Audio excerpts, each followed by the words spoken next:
Welcome back to Hypnosis by Design. I'm Denny Van. I'm just going to get right into it because I'm going to be talking to manifestors and those who love manifestors. How do manifestors initiate action? So, this is a question I get asked a lot as a manifestor. Just to dispel any confusion, the term manifestor with human design and manifesting with law of attraction, they're different. So in human design, that energy type manifestor is the initiator. We initiate actions. So a lot of times as a manifestor, I might initiate something in someone unknowingly. And I might say, do, or activate something in them unconsciously. And they go off, do something. I see them a few years later and they're like, oh my God, last time I saw you, you said da da da da da. And it just went success, success, success. And I'm like, oh, I barely remember that. So this is the initiation, and not initiate. There's something that is activated from our energy as initiators. We initiate action. And manifestors do differ fundamentally from other human designs, and that we are the only type to initiate, meaning we don't wait for signs, cues, signals, permission, any kind of stimulation, or anything else in order to act. And I know this because when I was 7 years old, I observed that I can go to the library and get free books because I was reading at 7 years old. And so I observed, I went to the library, the one in Logan Square, if you're from Chicago, the one in the circle in that area. So I went to that library and I observed how people took out books and brought back books. So I'd go to the library every day. And I saw that somebody came in and got a new library card. It was an adult, and they brought a phone bill with their address on it. That's all they brought was a phone bill. So I'm like, oh, all right. So I'm gonna go get a phone bill. So I go on the place where the bills were stacked, and I grabbed the phone bill and it had the address and everything. I'm like, yes, I live here. Went back to the library, and she was so nice. She knew I was just a kid, but she's like, all right, you can't see the address. What is your address? So she made me test. I said my address, and I got my first library card. So I started bringing home books and reading all kinds of stuff. And my mom is a generator. She got mad that I went and got my own library card. So I was able to initiate it for myself. I didn't need permission. I went through my own process of investigating. I'm a 5/1. And the investigating part was all unconscious. I just naturally did it. The one part of me is unconscious. So manifestors, they initiate action according to their true authority, not what's in the head, not what you're thinking, not your beliefs. It's your authority. So a manifestor's mind can measure and analyze potential actions. So it shouldn't be the decision maker. Instead, manifestors live by their authority, which is the internal mechanism that guides us to take the right action when necessary. So it's very important to listen in and know what signals it's sending. And this authority differs from each manifestor, and it is key to navigating your life, especially if you're a manifestor. And relying on the mind's decision making could lead to encountering obstacles, which could result in a feeling of isolation due to the aura kind of the repelling aura kind of pushing people at bay. And it's the most important aspect for manifestors, I feel, is to understand the significance of your authority. And you know what? Regardless of your energy type, your authority really is significant. Start there. But for a manifestor, authority, and 51% of manifestors, it is said, in theory to be of emotional beings. So I am an emotional authority. This emotional authority for a manifester is not something to be rushed. If we're on an emotional wave up and down, that's not a good time to be making any kind of decisions. So, unlike unemotional manifestors or non emotional beings, especially manifestors who are non emotional, they operate from spontaneously being in the present, whereas emotional manifestors need time. So if you're a splenic energy, you're going to know, oh, that's the decision. That's the decision. I've decided. But if you're an emotional manifester, you have to go through the emotional waves first. And you need time for that, for for the waves to kind of ride them and gain that clarity. And as emotional beings, it's really not wise to act until you receive or achieve that clarity. And it's okay, the FOMO, fear of missing out, that sale is going to be there tomorrow. It's important not to react to the sale emotionally. Tell yourself, you know what? If I feel the same about that purchase tomorrow, I will go ahead and get it. But if it's an emotional wave that you think, oh, it's going to solve all my problems, blah, blah, blah, and it's just another course that's going to sit in your digital library that you never check out, right? So give yourself that time. It's so important not to be rushed. And yeah, that time for clarity, because that emotional wave does lead to clarity when you give it the time. So sometimes we can't act until we achieve that clarity. And to others are like, come on, make a decision already. It's allow yourself this process, but it might not be a mental process, but rather it's a feeling based one. And if you're not connected to your feelings and you're an emotional being, let's talk about some tools and techniques to get you connected and to decondition yourself from disconnecting yourself from your natural state. So it is important to understand that this is significant for your authority. 51% of manifestors are emotional beings. Actually, 51% of generators. There are 51% generators in the total energy dimensions. So the emotional authority of a manifestor is not something to be rushed again. And unemotional manifestors, when you operate spontaneously in the present moment, and if you're around an emotional being, especially a manifestor, give themselves the time they need. And if they're a emotional reflector, give them all the space they need because they need to feel when the time is right. All right, so manifestors initiate this action by informing others. And sometimes I'm going to tell you, I don't have to speak out the words by informing. I can just think the words. Wouldn't it be nice if? Or I'll use a technique like the slide and I'll hold up an image of the person, place, or thing. I'll hold up the image in its highest good and then let it go. This could also be informing the mirror world, the three-dimensional world, on a different dimension without actually having to say the words. Because when we feel the words, this is where the energy starts to transform. And it involves a two-way exchange of information. So our energy is repelling, but with our thought process, we can make it magnetizing. So our energy either repels or magnetize.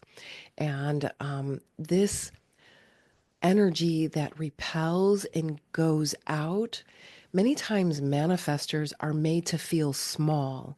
It's like you want to take your big energy and make it very small because generators and many of the other energy types don't like feeling that energy. For many, it makes them uncomfortable, especially if you're about initiating truth or education. I'm the left ankle cross of education. So I might initiate something in them unconsciously, and it might make them uncomfortable and be repelled by me. However, others, I might activate something within them and they are magnetized by me for that initiation, initiating that within their blueprint. Because again, it's already in your blueprint. These 4 steps just need to be activated and initiated within you. So, manifestors definitely do differ from the other human design energy types.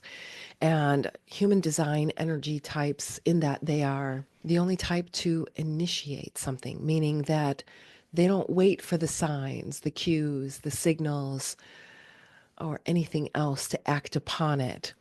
So here is a breakdown from what I see. And again, nothing's written in stone. Take what resonates with you and let go of the rest, because manifestors were designed to make things happen. This is our role in building cultures and civilizations, or just building a labyrinth in the backyard like I am. So I give my wonderful generating husband the design, and he starts going through his triple definition and comes up with a great plan, and we work on it together. So we are co-creating our energy together. And this is really important when we start to learn how our energy works with other energies rather than trying to label. What I'm seeing in the world of human design is saying, oh, that person must be a such and such energy type, and therefore this, and this. What we want to do is not label, but rather check in and see how our energy is reacting or responding. And then initiate this 4 step mechanism within you that creates success. Because we are all designed to make things happen. But we can only do that when our energy is cohesive, coherent, and working together. But we can definitely sense forces that are kind of keeping us apart, right? So we want to recognize those as maybe pendulums, energy vampires, egregores, whatever you want to call those energy structures. Recognize them and then no longer feed those. So here's a breakdown of 4 ways that we differ. Manifestors will differ from other energy types. And number 1 is obvious, our aura, our energy boundary is big. We have a closed and repelling aura, and this could make others feel uneasy, and it can make it difficult for others to get close to you. I've been told, oh, I think I was 11 or 12 years old by an adult, that I was intimidating. And I'm like, what? I'm just playing. I'm just playing with my Stretch Armstrong, I'm just playing games, whatever. What is even intimidating? I didn't even know what it was. But after that, I started to be told that I was intimidating. So I started to recognize something within my energy. But this leads manifestors to experience a lot of rejection in their lives. And this could be real rejection. And I've had projected blame onto me. I remember one time, I want to say I was around 13. I was blamed for telling an aunt in the family that she had a different parent than her siblings, right? So, first of all, I'm 13 years old and I didn't even know this, and I'm getting blamed for this. So, these are experiences because my aura was projected on. And then our strategy, unlike the other types, we have a strategy that is, the other types have a strategy of waiting to respond to life. But a manifestor's strategy is to inform, And again, sometimes this informing is not actually speaking words. Sometimes just being in a room, acknowledging, observing is also a type of informing. When I'm in a space at peace, it informs my environment that it's okay for them to move about freely. But when my energy is not at peace, I'm informing my environment, and the people that come into my environment, they can feel it. And so when we check in, inform ourselves of where is my energy? Am I at peace?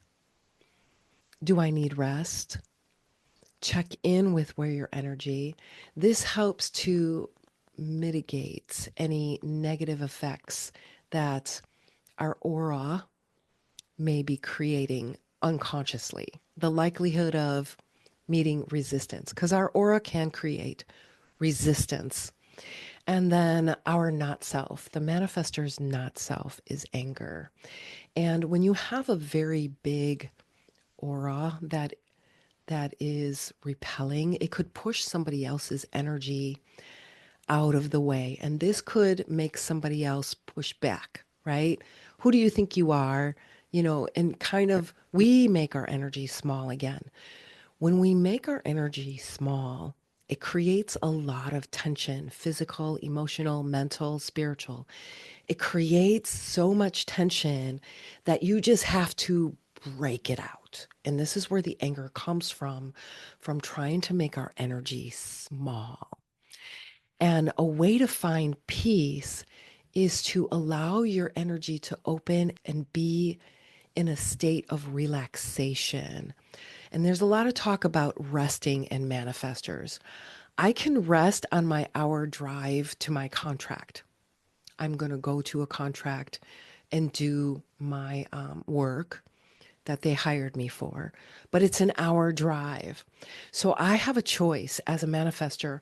I can be at not peace and tight, which is draining my energy, or I can allow my body to be at peace and check my mindset and create my intention to inform the path that I'm going on and the place that I'm going to with peace. And this actually builds energy rather than steals energy. And then I don't need as much rest. I don't need as much physical rest. I'm seeing manifestors talk about rest, but when they're resting, you might not be able to see it. I'm doing quote unquote, but when they're resting, their thoughts are going 10 miles an hour, 100 miles an hour. Their body is tight. They're doing a Netflix series of a scary movie that is creating cortisol and adrenaline in their body. That's not resting. Resting is when you are at peace. The focus should be getting your body and your mind at peace so that your energy can open and expand and create that openness of magnetizing the right people to you instead of repelling and people projecting on you your buttons, right? We all have internal buttons. So we want to heal those buttons so that when somebody does try to press your button, your anger button, there's no anger button there to press. And that is the ultimate goal, because anger, because of our closed aura, creates this resistance in our environment. And if we don't inform internally or externally, it creates a domino effect, right? How many have experienced that? And it's internalized and it could be repressed. And this repression, suppression of anger can cause all kinds of physical dis-ease, if you will. And then the fourth way manifestors are different than other energy types is impact. Manifestors have a significant impact on others, even when they're not even aware of it. Like I said, I just meet someone, say a couple things and then meet them years later at a conference. I have many colleagues in the work that I do from all over the country. So we'll meet at a conference and have an exchange and then meet years later. And I find out the impact that my energy had on this person. And it can be positive. For sure, it can be positive and have the ability to open doors and create opportunities for others unconsciously. So we want to make sure that we're nice and centered and grounded in our bigness, right? And make other people, I like to make other people comfortable by doing something that I was always afraid of doing, looking at them in the eye and saying, "Hey, how are you? I'm here to provide communication." That's it. They just like, "Oh, okay." So now when I come into environments, they're so glad that I'm there. They feel my energy is there, but it becomes magnetic instead of repelling. And I do believe that we have more control over that than we think we have. And I believe that it is a process of deconditioning being told, or the belief that we need to keep our energy small and allowing ourselves to be comfortable in our big repelling energy, right? So, manifestors, we're here to live out our unique purpose, but we're also here to work with other energy types. And this is something that only you can do to create your own true nature. Or rather, instead of creating it, what we're really doing is uncovering it, deconditioning it, uncovering the layers of the not self, what is not you, all of those masks that are conditioned, and then uncovering what is you. And what is that authentic self? Only you can decide what that is. All right, so let's see. And manifestors, you can do this by finding peace. Find that peace, create that peace. And that peace, I help manifestors find that space within them through self hypnosis. And this is a very, very powerful place to be when you're able to shift into peace. When you're able to shift into the eye of the storm while chaos is happening all around you, this is where you see opportunity instead of being in a space of fear and change and uncertainty. You are in a space of certainty and knowing. While all of this is moving about you, you're in a space of stillness. So embrace this stillness and allow this stillness to expand from your physicalness. So it comes off your body, and fill the room, whatever room you're in, fill the room with your expansive energy manifestors. That's right. Because we do have a positive impact on the world all around us. And if you have a manifestor in your life, pay attention. Ask, hey, I feel some tightness in your energy. Do you need a space to open up? Do you need some time alone? What do you need? Because everybody's different, right? Ask them, what is it you need? Especially reflectors. Reflectors are going to feel it the most. And having that right timing of holding that space for maybe a manifestor to open and expand and be large, and giving them that time and space. All right, so we had a wonderful conversation about, how do manifestors initiate this action? How come manifestors manifesting? So manifestors might initiate something in somebody else who actually manifests the benefits of that, whereas we don't get the manifestation of it. So we're not necessarily manifesting things for ourselves, but we might be initiating manifestations in others, and then we benefit from them for sure. So there's a little bit of a difference. I like to call our energy type the key starter, the ignition. So like in a car, once the ignition is started, all of the other parts just kind of take over. You don't need the ignition anymore, right? So that's kind of like the energy of manifestors. We start the ignition and then we're going somewhere. We're going somewhere. All right, we're going. We're going. And the ignition doesn't have to do anything anymore. And it's very important for the battery to fill up so that the next time the ignition key needs that power, the power is there. So the battery starter rests between starts. So if you can kind of wrap your mind around that analogy of what it's like So it isn't that, but it's like that. Feel that in your body and see if that analogy resonates with you as a manifester, and start to see where you might be able to ignite something in someone without saying a word, just by being in a state of peace in your energy and having a wonderful thought about that person. Health, wealth, success to you is a mantra I use for others, other mirrors, right? Because we are just each other's mirrors. So, any other mirror, I want to send out health, wealth, success to you, because then that comes back to me. This is the power we have of initiating this type of energy cycle. But we also have the power to initiate a destructive cycle with our anger. So be aware of that, because you are in control of your energy. When you are at peace, so many wonderful things happen. When you are not at peace, so many consequences happen. So become aware of that. All right. So, with that said, I want to hear from you. Let me know in the comments. Let me know. Send me a message. I want to hear from you. I want to know what you loved, and I want to know what you would love more of. And in the meantime, hit the bells and whistles, subscribes, likes, shares, all the fun stuff, because we definitely want to get this message out there as more and more light up and activate our success mechanism. And one of the first things we need is community.